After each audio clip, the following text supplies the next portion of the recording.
ॐ तव कथामृतं तप्तजीवनं कविभिरीडितं कल्मषापहं श्रवणमङ्गलं श्रीमदाततं भुवि गृह्णन्ति ये भूरिदायनाः। দশম পরিচ্ছেদ। অন্তরঙ্গ সঙ্গে আমি কে। 5টা বাজিয়াছে। ভক্ত কয়টি যে যার বাড়িতে চলিয়া গেলেন।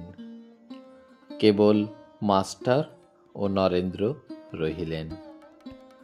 নরেন্দ্র গাড়ু লইয়া হাঁসপুকুরে ও ঝাউতলার দিকে মুখ ধুইতে গেলেন। মাস্টার ঠাকুর বাড়ির এদিক ওদিক পায়চারি করিতেছেন। কিয়ৎক্ষণ পরে কুঠির কাছ দিয়া হাঁসপুকুরে দিকে আসিতে লাগিলেন। দেখিলেন পুকুরের দক্ষিণ দিকের সিঁড়ির চাতালের উপর শ্রীরামকৃষ্ণ দাঁড়াইয়া। নরেন্দ্র গাড়ু হাতে করিয়া মুখ ধুইয়া দাঁড়াইয়া আছেন। ঠাকুর বলিতেছেন, দেখ আর একটু বেশি বেশি আসবি, সবে নূতন আসছিস কিনা। প্রথম আলাপের পর নূতন সকলেই ঘন ঘন আসে, যেমন নূতন পতি। নরেন্দ্র ও মাস্টারের হাস্য, কেমন আসবি তো। নরেন্দ্র ব্রাহ্ম সমাজের ছেলে, হাসিতে হাসিতে বলিলেন, হ্যাঁ, চেষ্টা করব। সকলে কুঠির পথ দিয়া ঠাকুরের ঘরে আসিতেছেন। কুঠির কাছে মাস্টারকে ঠাকুর বলিলেন, দেখো, চাষারা হাটে গরু কিনতে যায়। তারা ভালো গরু মন্দ গরু বেশ চেনে। লেজের নিচে হাত দিয়ে দেখে। কোনো গরু লেজে হাত দিলে শুয়ে পড়ে, সে গরু কেনে না। যে গরু লেজে হাত দিলে তিড়িং মিড়িং করে লাফিয়ে ওঠে, সেই গরুকেই পছন্দ করে। নরেন্দ্র সেই গরুর জাত, ভিতরে খুব তেজ। এই বলিয়া ঠাকুর হাসিতেছেন। আবার কেউ কেউ লোক আছে যেন চিঁড়ের ফলার, আঁট নাই জোর নাই, ভ্যাত ভ্যাত করছে। সন্ধ্যা হইল। ঠাকুর ঈশ্বর চিন্তা করিতেছেন। মাস্টারকে বলিলেন, তুমি নরেন্দ্রের সঙ্গে আলাপ করোগে, আমায় বলবে কি রকম ছেলে। আরতি হইয়া গেল। মাস্টার অনেকক্ষণ পরে চাঁদনির পশ্চিম ধারে নরেন্দ্রকে দেখিতে পাইলেন। পরস্পর আলাপ হইতে লাগিল। নরেন্দ্র বলিলেন, আমি সাধারণ ব্রাহ্ম সমাজের, কলেজে পড়িতেছি ইত্যাদি। রাত হইয়াছে।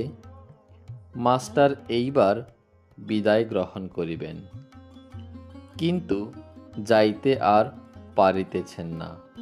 তাই নরেন্দ্রের নিকট হইতে আসিয়া ঠাকুর শ্রীরামকৃষ্ণকে খুঁজিতে লাগিলেন। তাহার গান শুনিয়া হৃদয় মন মুগ্ধ হইয়াছে। বড় সাধ যে আবার তার শ্রীমুখে গান শুনিতে পান। খুঁজিতে খুঁজিতে দেখিলেন মা কালীর মন্দিরের সম্মুখে নাট মন্দিরের মধ্যে একাকী ঠাকুর পাদচারণ করিতেছেন। মার মন্দিরে মার দুই পার্শ্বে আলো জ্বলিতেছিল। বৃহৎ নাট মন্দিরে একটি আলো জ্বলিতেছে, ক্ষীণ আলোক। আলো ও অন্ধকার মিশ্রিত হইলে যেরূপ হয়, সেই রূপ নাট মন্দিরে দেখাইতেছিল। মাস্টার ঠাকুরের গান শুনিয়া আত্মহারা হইয়াছেন, যেন মন্ত্রমুগ্ধ সর্প। এক্ষণে সংকুচিতভাবে ঠাকুরকে জিজ্ঞাসা করিলেন, আজ আর কি গান হবে? ঠাকুর চিন্তা করিয়া বলিলেন, না, আজ আর গান হবে না। এই বলিয়া কি যেন মনে পড়িল। অমনি বলিলেন, তবে এক কর্ম করো, আমি বলরামের বাড়ি কলিকাতায় যাব, তুমি যেও, সেখানে গান হবে। মাস্টার, যে আজ্ঞা। শ্রীরামকৃষ্ণ, তুমি জানো বলরাম বসু? মাস্টার, আজ্ঞে না। শ্রীরামকৃষ্ণ, বলরাম বসু বোসপাড়ায় বাড়ি। মাস্টার, যে আজ্ঞা, আমি জিজ্ঞাসা করব। শ্রীরামকৃষ্ণ, মাস্টারের সঙ্গে নাট মন্দিরে বেড়াইতে বেড়াইতে। আচ্ছা, তোমায় একটা কথা জিজ্ঞাসা করি, আমাকে তোমার কি বোধ হয়? মাস্টার চুপ করিয়া আছেন। ঠাকুর আবার বলিতেছেন, তোমার কি বোধ হয়? আমার কয় আনা জ্ঞান হয়েছে? মাস্টার, আনা একথা বুঝতে পারছি না, তবে এরূপ জ্ঞান বা প্রেম ভক্তি বা বিশ্বাস বা বৈরাগ্য বা উদার ভাব কখনো কোথাও দেখি নাই। ঠাকুর শ্রীরামকৃষ্ণ হাসিতে লাগিলেন। এরূপ কথাবার্তার পর মাস্টার প্রণাম করিয়া বিদায় গ্রহণ করিলেন। সদর ফটক পর্যন্ত আসিয়া আবার কি মনে পড়িল, অমনি ফিরিলেন। আবার নাটমন্দিরে ঠাকুর শ্রীরামকৃষ্ণের কাছে আসিয়া উপস্থিত। ঠাকুর সেই ক্ষীণালোক মধ্যে একাকী পাদচারণ করিতেছেন, একাকী নিঃসঙ্গ। পশুরাজ যেন অরণ্য মধ্যে আপন মনে একাকী বিচরণ করিতেছেন। আত্মারাম সিংহ একলা থাকতে একলা বেড়াতে ভালোবাসে, অনপেক্ষ। অবাক হইয়া মাস্টার আবার সেই মহাপুরুষ দর্শন করিতেছেন। শ্রীরামকৃষ্ণ মাস্টারের প্রতি, আবার যে ফিরে এলে?